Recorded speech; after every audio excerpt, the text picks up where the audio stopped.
The transport shuttle hit autobrake and screamed. Princess Sarabeth of the Kethari Dominion gripped the restraint bar as the hull groaned around her. Outside the viewport, Earth's sky burned orange and violet. Beautiful, she thought bitterly, the way a cage could be beautiful. Beside her sat two royal guards, stone-faced, weapons holstered but hands never far. Behind her, three diplomatic attaches whispered in clipped Kethari clicks that she was supposed to pretend she couldn't hear. "She doesn't know yet," one said. "The Queen signed it before the summit," another replied. "The human delegation accepted." Sarabeth kept her eyes on the burning sky. She was 19 cycles old. She had survived the Academy of Meridian, where Kethari noble children were trained in 6 forms of combat, for languages, and the ancient protocols that governed an empire spanning 40 star systems. She had graduated second in her class. First, if you subtracted the cousin who cheated on the final trial, which everyone knew but no one said. She had done everything right. Every single thing. And her mother had sold her. Not in those words. The official communique used phrases like diplomatic alliance, and cultural integration initiative, and gesture of lasting peace. But the bones beneath those words were bare and unmistakable. The Kethari Dominion needed human terraforming technology. Earth's coalition needed safe passage through Kethari space. And one royal marriage would seal it faster than a decade of negotiations. The shuttle hit the landing struts hard. Sarabeth didn't flinch. The hatch unsealed and humid Earth air flooded in, thick with the smell of rain and something flowering she had no name for. A human delegation waited on the tarmac. Officials in dark suits. Soldiers in dress uniforms standing at attention. And, at the center of the line, a young man who looked as uncomfortable as she felt. His name, she had been told, was Marcus Hale. 22 years old. Son of Earth Coalition Director Hale, who had apparently insisted his own child participate to show equal sacrifice. He was tall by human standards, dark-haired, and standing with his hands clasped behind his back in a posture that reminded her, oddly, of a soldier waiting for orders he hadn't decided whether to follow. He didn't smile when she approached. She respected that. "Princess Sarabeth." His pronunciation was careful, practiced. He had rehearsed it. "Mr. Hale." She gave him the shallow diplomatic bow, the kind that communicated acknowledgement without deference. He caught it. She saw his eyes note it without offense. The official ceremony was scheduled for 3 days out. Until then, she would be housed at the Coalition's formal residence, a compound outside the city where the architecture tried very hard to look welcoming and succeeded mostly in looking uncertain. Her guards were allocated 2 rooms adjacent to hers. Her attaches were given a separate wing. She was given a window that faced a garden. On the first night, she stood at that window for 2 hours and did not sleep. Not from grief. From calculation. She was Kethari. She did not waste emotion on circumstances she had not yet fully mapped. What she did was think. She thought about the 40-star systems her mother ruled. She thought about the terraforming technology Earth held, technology that could save 3 Kethari colony worlds currently dying from atmosphere collapse. She thought about her 2 younger siblings, who were too young to be traded and too beloved to be risked. She thought about the cousin who had cheated on the final trial and was currently being groomed for a command posting. By the second hour, the grief arrived anyway. She let it come. She stood in it like standing in cold water, present, aware, and refusing to drown. On the second morning, something unexpected happened. A child appeared in the garden. She was perhaps 6 years old, human, with the kind of absolute confidence that small children carry before the world teaches them otherwise. She had somehow bypassed every security perimeter, Sarabeth would later learn the child had crawled through a drainage culvert, and she stood in the middle of the diplomatic garden holding a mud-covered object that appeared to be a frog. Two coalition guards converged on her immediately, voices low and controlled. The child looked at the frog, looked at the guards, looked up at the window where Sarabeth stood. "Is that the alien princess?" the child asked, loudly and without shame. Both guards went rigid in the particular way of people trying very hard not to look at the person being discussed. Sarabeth, without fully deciding to, raised her hand in a single wave. The child beamed. Then she held up the frog. It was, Sarabeth would think later, the first honest thing that had happened since she landed on this planet. No ceremony. No translation. No protocol. Just a child with a frog and no concept whatsoever of what she wasn't supposed to do. The guards escorted the child out through the gate, not unkindly. But the child turned back once, still grinning, and shouted, "I'm going to tell everyone I met you." Sarabeth stood at the window long after the garden was empty again. Something had shifted, small, almost invisible. Like the first fracture in a wall you hadn't known was built. She did not smile.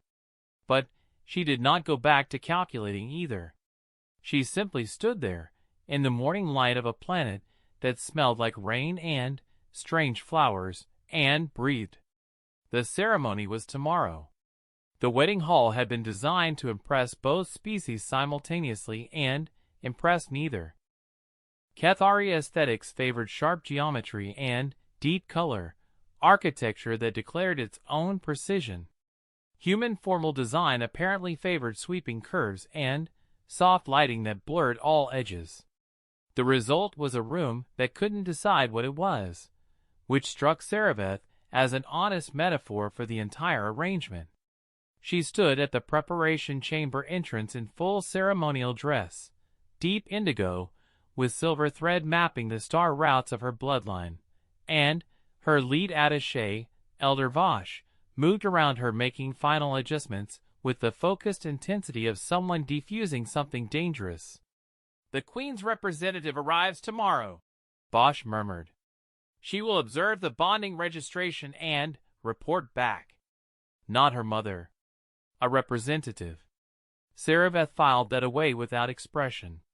"The human ceremony protocols require a verbal consent declaration," Bosch continued. "Both parties must speak it aloud. The words have been provided to you. I've read them. The director will be present. His posture yesterday at the tarmac briefing suggested Elder Vosh." She said it quietly. He stopped. "I understand the weight of this." "You don't need to add to it." He bowed his head, not the diplomatic bow, the genuine one, and stepped back. Marcus was already at the front of the hall when she entered. He wore a dark formal uniform, the kind that tried to be both military and civilian and landed somewhere between. He stood straight. His hands, she noticed again, were clasped behind his back. He turned when she entered, and, for a moment, neither of them moved. Then he did something she hadn't anticipated. He walked to her, not waiting at the altar as protocol dictated, not standing in position for the official entrance procession. He simply walked across the floor, stopped at a respectful distance, and said, quietly enough that only she could hear, "If you want this stopped, say the word. Right now. I'll take the consequence." Sarabeth looked at him. Really looked.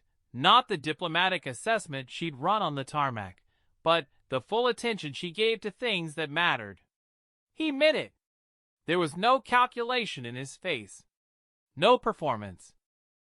Just someone who had apparently decided, at some point between the tarmac and this hall, that he was not willing to be complicit in something that hadn't been chosen.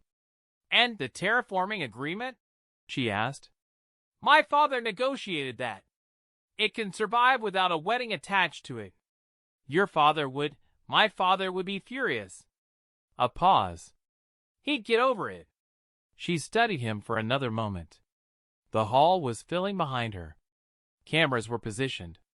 Officials from both governments were seated in rows, waiting. The weight of 40 star systems and a dying Earth coalition pressed against the moment from every direction. "If I walk out," she said, "my mother will interpret it as rebellion. If I walk out," he replied, "my father will interpret it as ingratitude." A small silence. "Doesn't mean we're wrong." She almost said yes. Almost turned with him and walked back out through the entrance and let it all fracture. Instead, she said, "We proceed." He didn't argue. But the question remained in his face. "I need to understand this place first," she said. "I need to understand what I'm working with." You don't refuse a position before you know its full reach. Something shifted in his expression, not quite respect, but adjacent to it. They walked to the front of the hall together, not side by side, as the protocol demanded, but slightly apart, which everyone present noticed and no one commented on. The consent declaration came. Her lines had been provided in writing, formal and ancient in phrasing. She had memorized them exactly. When the moment came, she spoke them, and then, in the half-second of silence before the officiant continued, she added 3 words in Cathari, low and level, that made Elder Vosh go perfectly still across the hall. "Under protest, witnessed." It was an ancient legal phrase. It meant the action was taken, binding, and formally objected to in the same breath. It had not been used in Cathari ceremony in 300 years, but it had never been removed from the codes because no one had ever thought to. Marcus, who had been taking quiet lessons in Cathari since the arrangement was announced and was better at it than anyone knew, heard it. His eyes moved to her face. She kept her gaze forward. The hall registered nothing unusual. The ceremony proceeded. But in the official Cathari record, transmitted by Elder Vosh to the Dominion archives before the reception even began, it was marked, "First Alliance Bond, Hail Serapeth." Consent rendered under protest. Witnessed by Cathari Senior Attaché, Earth date, year of Coalition Treaty. 3 words. Buried in ritual. Invisible to everyone except those who knew where to look. The fracture in the wall widened by exactly 1 crack. The first 6 months were a study in controlled distance. The Coalition residence became her permanent base of operations, which was the frame she chose for it. Not home, not prison, but a position. She rose before dawn every morning and spent the first hour reviewing Cathari Dominion dispatches that arrived encrypted through diplomatic channels. The colony worlds were still deteriorating. The terraforming technology transfer had been approved, but implementation was slow. Committee approvals, resource allocation disputes, the ordinary grind of bureaucracy that killed people quietly and on a schedule. She began attending coalition infrastructure meetings. Not invited, simply present. The first time, a mid-level official had quietly suggested that the diplomatic residence staff might be better suited to her needs. She had looked at him with the full attention she reserved for things that mattered, said nothing, and remained seated. He did not suggest it again. Marcus, to his credit, said nothing either. He had his own work, junior position in the Coalition's Environmental Division, which was where his father had placed him as a pointed lesson in humility. He did it without complaint, which she noted.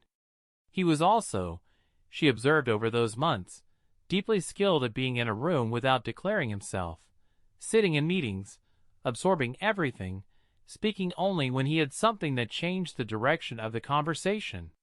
She recognized the skill because it was one she had trained in. They developed a rhythm that wasn't warmth exactly, but was something more functional than cold. They shared meals twice a week, a diplomatic requirement, and used those dinners to exchange information. What she was hearing from the Cathari dispatches. What he was observing in the Coalition's internal debates. They did not pretend it was more than it was. But neither did they pretend it was less. The child from the garden reappeared in the 4th month. Her name was Dani. She was the daughter of one of the groundskeeping staff, which explained the drainage culvert. She had apparently told approximately everyone she knew that she had met the alien princess and shown her a frog, a claim which had been gently corrected by her parents and which she had completely ignored. She began appearing at the garden gate with regularity. The guards had standing orders, unwritten, derived from inference, to allow her in if Sarabeth was present and visible. Sarabeth, for reasons she didn't fully examine, was often present and visible when Dani arrived. The child asked questions with no filter and no political agenda. What did Kethari food taste like? Did she miss her family? Could she actually fight, or was that something people said about her? Was space cold or hot? Why did humans and Kethari have the same number of fingers when they came from completely different places? That last one occupied Sarabeth for a full day. It was in the 5th month that the first real crisis came. A coalition senator publicly questioned the terraforming agreement, citing resource allocation to alien colonies as a domestic liability. The story amplified. Kethari Dominion channels responded with diplomatic coldness that was one step from a formal rebuke. 2 of the dying colony worlds sent emergency status updates. The atmosphere on the 3rd had degraded past the first threshold. Sarabeth prepared a brief. Clean, structured, unflinching about the stakes on both sides. She presented it to the Coalition Infrastructure Committee, again, uninvited, simply present, and spoke for 11 minutes without notes. She did not appeal to emotion. She mapped consequences. She used the Coalition's own resource data to demonstrate that delayed implementation costs more than immediate action. She cited 3 human precedents of similar international technology transfers and their long-term returns. When she finished, the room was quiet. Marcus, seated at the far end of the table where she hadn't known he was present, looked at her across the room. The committee moved the implementation schedule forward by 4 months. It was a small victory. The colony worlds were not saved, not yet. But the clock had shifted. When she returned to the residence that evening, she found a single item on her desk, a sealed diplomatic envelope with a Dominion crest. Inside was a handwritten note from her mother's personal secretary. The Queen has reviewed the Coalition Committee proceedings. She is watching. Sarabeth set the note on her desk and stood there in the quiet of the room. The fracture in the wall was no longer a crack. It was a door. And somewhere far away, in the palace of 40-star systems, her mother had noticed it. She picked up her stylus and began drafting her next brief. The Queen arrived without announcement. That was the first signal that something had shifted at the highest level. Kethari royalty did not travel unannounced. The protocol breach alone was a statement, and by the time Sarabeth received word that the royal shuttle had entered Earth airspace, she had approximately 14 minutes to process what it meant. She spent 11 of those minutes finishing the infrastructure report she was working on. She spent the remaining 3 standing at the garden window, watching Dani chase something through the flower beds below with total commitment and zero awareness that the political temperature of the entire planet had just changed.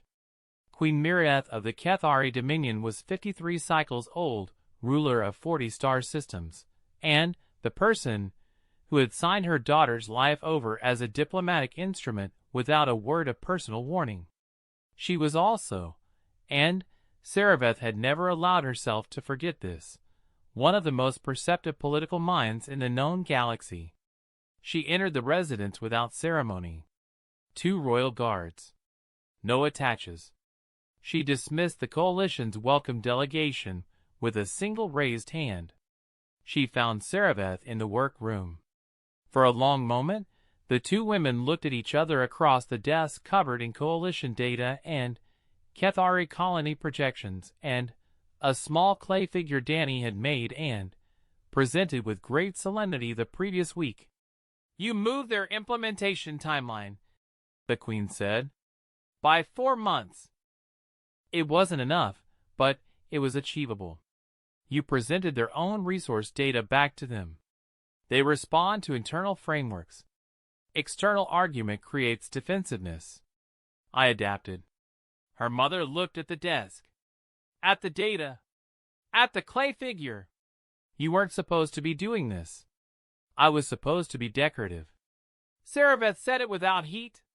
"The position offered more reach than that. I used it." Silence. The kind her mother used as a tool to let words sit in a room and reveal what they carried. "The third colony world crossed the second atmosphere threshold this morning," the Queen said. Sarabeth felt it like a weight drop from height. "How long?" 14 months at current trajectory. 6 if the deceleration rates hold. The implementation move buys us. I know what it buys."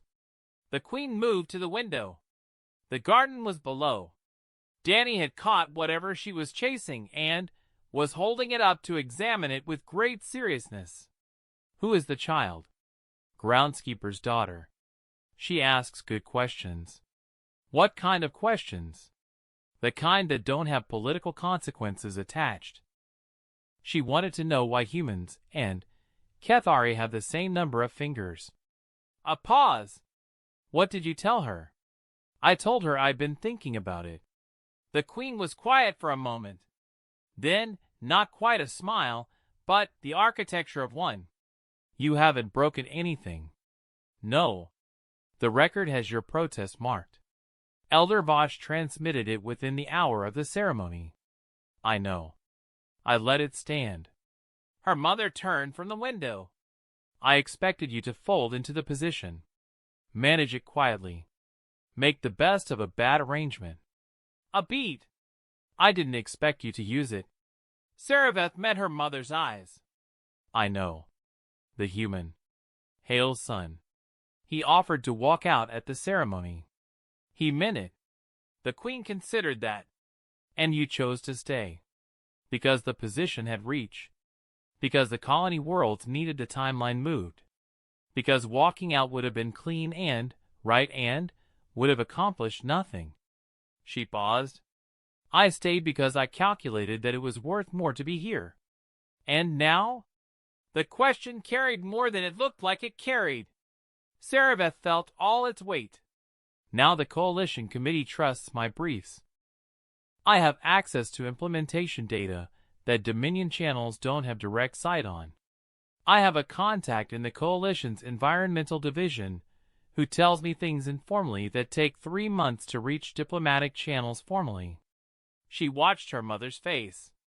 "And the record has my protest marked. When the time comes, if the time comes, it's there." The Queen was still for a long moment. Then she said, "I'm dissolving the marriage agreement." Sarabeth went absolutely still. The terraforming accord has been formally separated from the alliance bond. It was always separable. The Coalition legal team confirmed it 2 weeks ago, once I tasked our own team with looking. A pause. "I should have done it before. I didn't, because the bond created urgency, and urgency moved the agreement forward faster than it would have gone otherwise." Her voice was level. "That was a calculation I made. It was correct politically. It was wrong in every other way." The room was very quiet. "You could have told me," Sarabeth said. Her voice was steady. She had trained it to be. "Yes." "You didn't." "No." The silence between them carried everything. The 40 star systems, the dying worlds, the 14 months, the 3 words spoken in an ancient legal tongue at an earth altar, the clay figure on the desk, the child in the garden who didn't know what she wasn't supposed to ask. "Marcus Hale will be informed through diplomatic channels," the Queen said. "His father will protest. We've already prepared the response. The terraforming accord is locked. It doesn't require him to do so. but it will hold with or without his cooperation. He won't fight it, Sarabeth said. He never wanted it. No. Her mother looked at her directly. Do you want it dissolved? The question landed harder than all the others. Sarabeth thought of 11 months of shared dinners and exchanged intelligence. Of a man who had walked across a ceremonial hall to offer her an exit before she'd asked for one. Of the way he sat in meetings absorbing everything and spoke only when it changed something. That's not the question, she said. Then, what is? The question is whether the position still has reach worth using. She paused. And whether he'd be willing to hold it differently. Her mother looked at her for a long moment. The kind of look that had ruled 40-star systems for 26 years. Then speak to him, the Queen said, before I file the dissolution. Sarabeth nodded once. Give me an hour. She found Marcus in the Coalition Environmental Division office, 3 floors below the diplomatic wing, surrounded by atmospheric modeling data for a Planet 2 systems from Earth. He looked up when she came in, saw something in her face, closed the file without asking. The Queen is here, Sarabeth said. I know. Word moves fast. She's dissolving the marriage agreement. The terraforming accord is already legally separated. You're free of it. He was quiet for a moment. And you? I've been offered the same. He held her gaze. But? The position is reach, she said. The third colony world has 6 to 14 months. I know how this committee thinks. I know who listens and who performs. I know where the data gaps are and how to close them. She paused. That's not sentiment. That's tactical. No, he agreed. It's not sentiment. A beat. What are you asking me? I'm asking if you're willing to hold this differently. Not as an arrangement imposed on 2 people. As a choice made by 2 people who have 17 months of shared intelligence, 11 months of working dinners, and apparently one of us has been learning Cathari at a level that surprised everyone, including their own father. A silence that had nothing cold in it. 6 to 14 months is too wide a window, he said. I know. We can close it. If the committee moves the 3rd phase implementation, I've already drafted the brief. Of course you have. A pause. Something in his face that wasn't quite a smile, but was unmistakably warm. Then yes. Differently. She held his gaze for a moment longer. Then she turned back toward the door. Come with me, she said. My mother will want to speak to you herself. Is that standard protocol? No. She didn't slow down. But she's watching and she respects what she sees. That's not nothing. He followed. Behind them, through the residence window 3 floors up, the garden sat in afternoon light. Danny was still there, sitting cross-legged in the grass now, examining something in her palm with the focused wonder of someone who hadn't yet learned to overlook small things.